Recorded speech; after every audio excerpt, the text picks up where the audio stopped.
मेरी CO girlfriend कभी सोच भी नहीं सकती थी कि पहली बार जब मैं लीव मांगूंगा तो वो मेरी वेडिंग के लिए होगी। फिर भी वो बस एक सेकंड के लिए रुकी और फिर जोर से हंसने लगी। याद रखना, मुझे अपनी शादी में सेलिब्रेटरी ड्रिंक के लिए इनवाइट करना।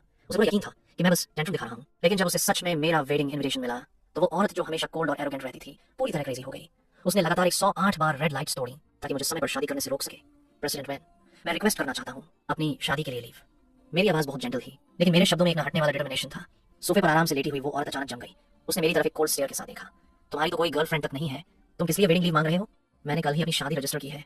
मेरा एक्सप्रेशन एकदम शांत था। मैंने पहले ही अपना मन बना लिया था। अगर वेंशु मेरी लीव अप्रूव नहीं करती तो मैं उसी वक्त क्विट कर देता। वेंशु ने 2 सेकंड तक मुझे घूरा और फिर अचानक जोर से हंसने लगी, जैसे उसने कोई जोक सुना हो। किसके साथ रजिस्टर किया? क्या अंकल गू को इस बारे में पता है? कमरे का एटमॉस्फेयर तनावपूर्ण हो गया। मेरे चेहरे पर पैनिक दिखा, पर मैंने अपना मुंह बंद रखा।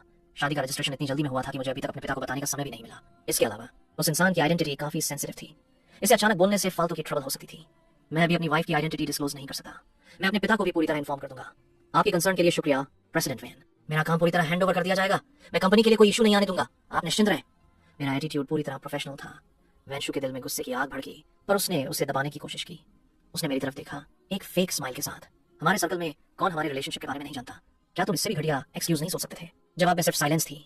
वैंशु के चेहरे से स्माइल धीरे धीरे गायब हो गई। अब उसे लगभग यकीन था कि आज मैं जो ये ड्रामा कर रहा हूँ वो सिर्फ इसलिए था क्योंकि मैं अनहैप्पी था कि उसने लूशीजन को चुना और मेरा बर्थडे भूल गई। मैं बस गुस्से में हार्ड टू गेट खेल रहा था, एक बेड वार्मर जिसे उसने 10 साल से अपने पास रखा था। अगर ये पहले की बात होती तो वो पक्का मुझे पेशेंटली कंफर्ट करती, लेकिन अभी वैन शो पूरी तरह लूशीजन पर फोकस्ड थी, जो अभी अभी देश वापस आया था। उसके पास एक पुराने प्रेमी की परवाह करने का समय नहीं था। उसने लापरवाही से हाथ हिलाते हुए कहा, जो भी हो, जब समय आए तो मुझे सेलिब्रेटरी ड्रिंक के लिए इनवाइट करना मत भूलना। उसे यकीन था कि मैं झूठ बोल रहा हूँ। उसकी आवाज में सार्केज्म साफ झलक रहा था। जैसे ही उसने बात खत्म की, उसने मुझे ऑफिस से बाहर निकाल दिया। मैं 2 कदम आगे बढ़ा, सिर झुकाए हुए अपने चेहरे के इमोशंस छुपा रहा था। तभी लूशीजन कॉर्पोरेशन डिस्कस करने कंपनी पहुंचा। जैसे ही वो मेरे पास से गुजरा, उसने मुझे एक एरोगेंट लुक से देखा, जैसे किसी कचरे के ढेर को देख रहा हो। जाओ मेरे लिए एक कप कॉफी बनाओ प्रेसिडेंट वैन, और मुझे इंपॉर्टेंट बातें डिस्कस करनी है। ऊपर से मैं सिर्फ सीईओ का असिस्टेंट था, पर असल में कंपनी में मेरा स्टेटस लगभग दूसरे नंबर का था। वेन शू के अलावा आज तक किसी ने मुझसे इस तरह बात करने की हिम्मत नहीं की थी, पर अब लू शीचन के पास वेन की ताकत का फायदा उठाने का मौका था। मेरी मुट्ठियां कस गईं। लगभग सबको लगा कि मैं अब और बर्दाश्त नहीं कर पाऊंगा, पर मैं चुपचाप मुड़ा और पेंट्री की तरफ चला गया। एंट्री में कोई नहीं था, बस कॉफी मशीन की आवाज हवा में गूंज रही थी। मेरा खराब मूड धीरे धीरे शांत हुआ। पुरानी यादें धीरे धीरे मेरे दिमाग में आने लगी। वेन शू की पर्सनैलिटी कभी अच्छी नहीं रही। बचपन से मैं ही अकेला था जो उसे झेल सकता था। मैं वैन फैमिली के ड्राइवर का बेटा था। मेरी माँ के गुजर जाने के बाद दयालु मिस्टर वैन ने मुझे गोद ले लिया था। मैं वैन शू के साथ रहता था जो अमीर खानदान में पैदा हुई थी, पर असल में मैं बस एक खेल का साथी था जिसे मिस्टर वैन ने अपनी बेटी के लिए ढूंढा था। वैन फैमिली ने कभी मुझे खाने या कपड़ों की कमी नहीं होने दी, और मेरे पिता हमेशा याद दिलाते थे कि मुझे छोटी मालकिन की सेवा अच्छे से करनी है। इसलिए मैं वेंशु के प्रति पूरी तरह ओबीडियंट था। उसके साथ रहने वाला सबसे लॉयल कुत्ता बन गया। हर कोई मेरा मजाक उड़ाता था, पर मुझे फर्क नहीं पड़ा, क्योंकि वेंशु मेरे लिए प्यार का मतलब थी। एक एरोगेंट और घमंडी वॉरिस जो खूबसूरत और नोबल भी थी। ऊपर से हम साथ बड़े हुए थे। उससे प्यार करना दुनिया की सबसे आसान चीज थी, पर मेरे दिल की इनसिक्योरिटी ने मुझे कभी हद पार करने की हिम्मत नहीं दी, जब तक कि बाद में मिस्टर वेन गुजर नहीं गए। अपनी आखिरी सांसों में उन्होंने मुझसे वादा लिया कि मैं 10 साल तक उसकी रक्षा करूंगा। वेन फैमिली की कंपनी दिवालिया होने की कगार पर थी। वेन मेरी बाहों में बुरी तरह रो रही थी। उसकी आवाज सिसकियों से भरी थी। हुआ जवान, अब मेरे पास सिर्फ तुम बचे हो, तुम मुझे छोड़ नहीं सकते। उस रात उस नशे में धुत औरत ने मेरे गले में हाथ डाले और मेरा नाम पुकारा। मेरे नीचे जैसे कोई गहरा गड्ढा हो। उस पल मैं अपनी फीलिंग्स को और ज्यादा नहीं छुपा सका। दिन में मैं पागलों की तरह इन्वेस्टर्स के पीछे भागता था। रात को मैं खुशी खुशी घर पर वेंशु की सेवा करता था। तब भी जब कंपनी की हालत सबसे ज्यादा खराब थी, मैं अपना खून तक बेचने को तैयार था, बजाय इसके कि जिस औरत से मैं प्यार करता था उसका लिविंग स्टैंडर्ड कम हो जाए। सुइयों के निशानों से भरे मेरे हाथ को छूते हुए वेंशु रोई और उसने कहा, मेरे दिल में तुम्हारे लिए हमेशा एक जगह रहेगी। मुझे लगा कि इतना काफी था। मैं उसका वो सीक्रेट लवर बन गया जिसे वो पब्लिकली एक्सेप्ट नहीं कर सकती थी। वो सब करते हुए जो कपल्स करते हैं पर कभी पब्लिक नहीं हुए। मेरे जन्मदिन से कुछ दिन पहले तक जब वेंशु ने हमारे रिलेशनशिप को पब्लिक करने का ऑफर दिया, मैं इतना एक्साइटेड था कि रात भर सो नहीं सका। मैंने उसी रात 10 मिलियन से ज्यादा की प्रपोजल रिंग ऑर्डर कर दी और लोगों को प्रपोजल वेन्यू सेटअप करने के लिए लगा दिया। लेकिन मैंने उस वेन्यू पर पूरा दिन और पूरी रात वेट किया, सिर्फ यह सुनने के लिए कि लू शीचन वापस आ गया है और वेंशु उसे खुद पिक करने गई है। तस्वीरों में वे बड़े प्यार से गले मिल रहे थे। उसके चेहरे पर वो स्माइल थी जैसे उसे कोई खजाना मिल गया हो। इसने मुझे इतना दर्द दिया कि मेरा दम घुटने लगा। ऐसा लगा जैसे किसी ने मेरे सिर पर बर्फ के पानी की बाल्टी डाल दी हो। मेरी सारी इल्यूशंस और खुशियां हवा में गायब हो गईं। जब तक मैं वेन के घर वापस नहीं आया पूरी तरह शॉक्ड था, और गलती से स्टडी रूम में एक बातचीत सुन ली। शूयी, तुमने गुहुआई चुआन को इतने सालों से अपने पीछे घुमाया है ताकि वो तुम्हारी सेवा करे और पूरी डिवोशन के साथ वैन के आगे झुका रहे। तुम्हारी टैक्टिक्स सच में लाजवाब है, काफी इंप्रेसिव, सच में इंप्रेसिव। हाँ, वो तो बस एक ड्राइवर का बेटा है, उसे खाना देना ही अपने आप में एक चैरिटी है। वेंशु का वही एरोगेंट और घमंडी अंदाज बरकरार था। वो सोफे पर सिर ऊंचा करके आराम से बैठ गई, अपनी आंखें सिकोड़ते हुए। उसने लापरवाही से कहा, वो तो बस एक बेड वार्मर है, मैं काफी समय से उससे बोर हो चुकी हूँ। अगर तुम्हें वो पसंद है तो मैं उसे तुम्हें दे दूंगी। चाहिए? पूरे घर में मजाक उड़ाने वाली हंसी गूंज उठी।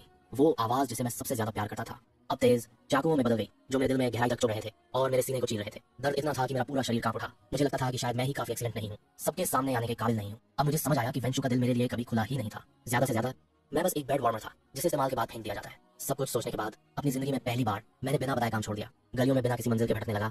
तभी अचानक एक कार ने मुझे टक्कर मार दी। जब वो भयानक दर्द महसूस हुआ तो मैंने सोचा, अच्छा होता अगर मैं बस इसी तरह मर जाता। जब मेरी आंख खुली तो मेरे पास एक जवान लड़की थी जो मेरे हॉस्पिटल बेड के पास अपना चेहरा टिकाए बैठी थी। उसके सफेद कोमल कंधे आधे दिख रहे थे। उसकी शांत प्रोफाइल डूबते सूरज की रोशनी में और भी ज्यादा जेंटल लग रही थी। मेरी आहट सुनकर उसने सिर उठाया। उसकी आंखें शरद तू के पानी जैसी साफ थीं और अचानक मेरी आंखों से मिल गईं। उसने चिंता में आगे बढ़कर मेरा माथा छुआ। अब आपको कैसा लग रहा है? फूलों की एक हल्की सी खुशबू मेरे पास तक आई, जो बहुत ही धीमी थी। मेरा गला अनजाने में ही सूखने लगा। मैंने तुरंत अपना सिर दूसरी तरफ घुमा लिया, क्योंकि मुझे ऐसे इंटीमेट टच की आदत नहीं थी। मैं ठीक हूँ, यह बस एक मामूली चोट है। उस औरत ने शालीनता से अपना हाथ पीछे खींच लिया। उसने अपना सिर झुकाया और अपने बाल संवारे। उसके रेशमी काले बाल उसकी हरकत के साथ मेरे हाथ से हल्के से छुए। मेरी हथेली में थोड़ी हलचल हुई और मेरा दिल थोड़ा धड़कने लगा। उसने अपना नाम सोंग शियान बताया। अपनी तरफ से माफी मांगने के लिए उसने बिना किसी शर्त के मेरी एक रिक्वेस्ट पूरी करने का वादा किया। उसके जेंटल और शालीन चेहरे को देखते हुए मेरे दिमाग में अचानक एक तस्वीर कौन थी। पिछले साल वेंशु देर रात नशे में थी क्योंकि उसका बचपन का दोस्त विदेश चला गया था। उसने एक औरत की फोटो के टुकड़े टुकड़े कर दिए थे। नफरत उसकी आंखों से साफ छलक रही थी। सोंग शियान, तुम एक बहुत बुरी इंसान हो। तुम मुझसे मेरे भाई शीचिन के लिए क्यों लड़ती हो? यह सब तुम्हारी गलती है कि भाई शीचिन मुझे छोड़कर चले गए। मुझे तुमसे नफरत है। उस तस्वीर में मौजूद लड़की का शालीन चेहरा मेरे पास बैठी इस औरत से बिल्कुल मिल रहा था। शायद मेरे बचे हुए आत्मसम्मान ने मुझे उकसाया, जैसे मेरे अंदर कुछ समा गया हो। मैंने अपना मुंह खोला और सोंग शियान से मुझसे शादी करने के लिए कहा। शब्द मुंह से निकलते ही मुझे पछतावा हुआ। आखिरकार ये रिक्वेस्ट बहुत ज्यादा अचानक थी और मुझे डर था कि कहीं मैं उसे डरा न दूं।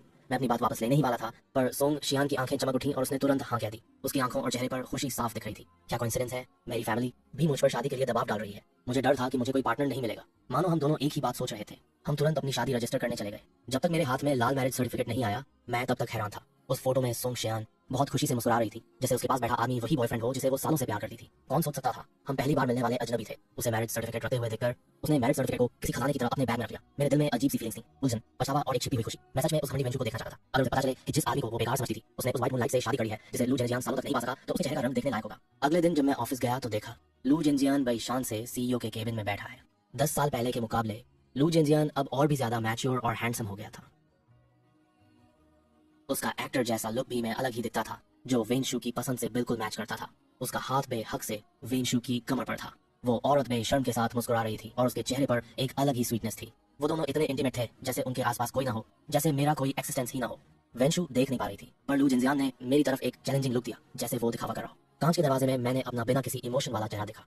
अगर ये पहले की बात होती तो मेरा दिल पक्का टूट जाता, पर अब मैं खुद को लकी मान रहा था कि मेरा दिल पूरी तरह मर चुका है। इसीलिए उन्हें साथ देखकर भी मुझे सिर्फ नमनेस महसूस हुई। थोड़ी देर बाद वो सब शांत हुआ और वेंशु ने लाल चेहरे के साथ ऊपर देखा। उसने मेरी तरफ इशारा करते हुए कहा, भाई जेनजियान अभी वापस आए। मैं उनके लिए वैन विला में एक वेलकम पार्टी की तैयारी कर रही हूँ, तुम ये सब संभाल लो। मैंने अपनी नजरें झुका ली और तुरंत मना करना चाहा, क्योंकि कंपनी का एक इंपॉर्टेंट प्रोजेक्ट बहुत ही क्रिटिकल फेज में था। पूरी कंपनी बहुत ज्यादा बिजी थी और मैं बिल्कुल समय नहीं निकाल पा रहा था। कुछ देर सोचने के बाद मैं नर्वस होकर बोला, ऑफिस में लोगों की कमी है। यंग मास्टर लू का काम ऑफिस के बाद भी हो सकता है। इससे पहले कि मैं बात पूरी करता, वेंशु ने अपने हाथ का चाय का कप सीधा मेरी तरफ फेंक दिया। वो कप फर्श पर गिरकर चकनाचूर हो गया और उसके कांच के टुकड़ों ने मेरी उंगली काट दी। उसका पेशेंस पूरी तरह खत्म हो चुका था और उसकी आंखों में सिर्फ नफरत और गुस्सा था। तुम्हारी औकात क्या है? सिर्फ एक मामूली सीईओ असिस्टेंट। तुम्हें सच में लगता है कि तुम्हारे बिना कंपनी नहीं चल सकती? लू जेनजियान हाथ बांधकर मजे से ये ड्रामा देख रहा था और बेई दयालु बनने का नाटक करते हुए बोला, बस करो शुई, अगर असिस्टेंट गू को कोई प्रॉब्लम है तो मैं किसी को फोर्स नहीं करना चाहता। आखिर मैंने पास्ट में उसे दुख पहुंचाया है तो उसका मेरे प्रति ऐसा बिहेवियर नॉर्मल है। उंगली में तेज दर्द हुआ और मैंने अनजाने में ही अपना माथा सिकोड़ लिया। मैंने तो कुछ कहा भी नहीं था, पर लू जेनजियान ऐसे नाटक कर रहा था जैसे मैं उसे बुली कर रहा हूँ। वेंशु के चेहरे पर तुरंत उसके लिए हमदर्दी आ गई। उसने चिल्लाते हुए मेरी तरफ उंगली उठाई, अगर मेरे पिता ने तुम्हें गोद न लिया होता तो पता नहीं तुम कहाँ भीख मांग रहे होते। अब वो नहीं रहे तो क्या मैं तुम्हें ऑर्डर नहीं दे सकती? मेरे लिए भाई झेंजियान से बककर कुछ नहीं है। एक शब्द और बोला तो अपने अपाहिज बाप को लेकर यहाँ से दफा हो जाना। वेन फैमिली फालतू लोगों को नहीं पालती। मैंने झटके से अपना सिर उठाया और उसे भी हैरानी से देखा। वो पत्थर जैसी ठंडी हो चुकी थी। मुझे लगा था 10 साल का साथ कुछ तो वफादारी दिलाएगा, पर वेंशु ने एक बार फिर वहीं वार किया जहाँ सबसे ज्यादा दर्द होता है। हकीकत ये थी कि मेरे पिता मिस्टर वेन को बचाते हुए डिसेबल हुए थे। उनकी उसी हालत का उसने आज मजाक उड़ाया था। उस खाली ऑफिस में वेंशु की चिल्लाहट गूंज रही थी। जब उसने मेरी आंखों के कोनों में लाली देखी तो उसके चेहरे पर थोड़ी सी गिल्ट आई और वो बेचैन हो गई। उसे पता था कि वो बहुत ज्यादा बोल गई है, पर लू जेनजियान सामने था, इसलिए वो अपनी अख छोकर माफी नहीं मांग सकी। मैंने अपने दांत भींचे और मिस्टर वैन की आखिरी इच्छा मेरे दिमाग में घूमने लगी। वो आदमी जो बिजनेस की दुनिया को हिला देता था, अपनी आखिरी सांसों में सिर्फ अपनी इकलौती बेटी की चिंता कर रहा था। मुझसे वादा करो, अगले 10 साल तक तुम शूई की रक्षा करोगे। मैंने उनसे वादा किया था। मिस्टर रेन ने अपनी बेटी के लिए एक रास्ता बनाया था ताकि वो मैच्योर हो सके, पर इसकी कीमत मेरी सैक्रिफाइस थी। मेरे गुस्से पर एक बार फिर मेरी अकल भारी पा गई। मैंने अपनी आंखें बंद की और अपने दांतों के बीच से बोला, मैं इसे अभी संभालता हूँ। पूरा दिन काम में खत्म करने के बाद मैं थका हुआ बेड पर लेट गया। तभी अचानक सोमश्याम की वीडियो कॉल आई। वो लकी बहुत ज्यादा खुश थी और वे एक्साइटमेंट के साथ अपनी वेडिंग ड्रेस दिखा रही थी। हनी, क्या ये अच्छी लग रही है? तभी मुझे एहसास हुआ कि मैं आज ड्रेस ट्राई करने जाने का अपना अपॉइंटमेंट भूल गया था। उस लकी के चेहरे पर बिना किसी गुस्से के वो प्यारी स्माइल देखकर मेरा दिल बैठ गया। मुझे माफ करना, मैं सच में इज क्या इज बिल्ड एंड। वीडियो देखने के लिए आपका थैंक यू। अगर आपको इसका नेक्स्ट पार्ट चाहिए तो बस आपको 50 लाइक्स और इस वीडियो को हाइप करना है, बस नो बुलशिट। भाई लोग, जैसे ही इस वीडियो पर 50 लाइक्स पूरे होंगे मैं इसका नया पार्ट पब्लिक कर दूंगा।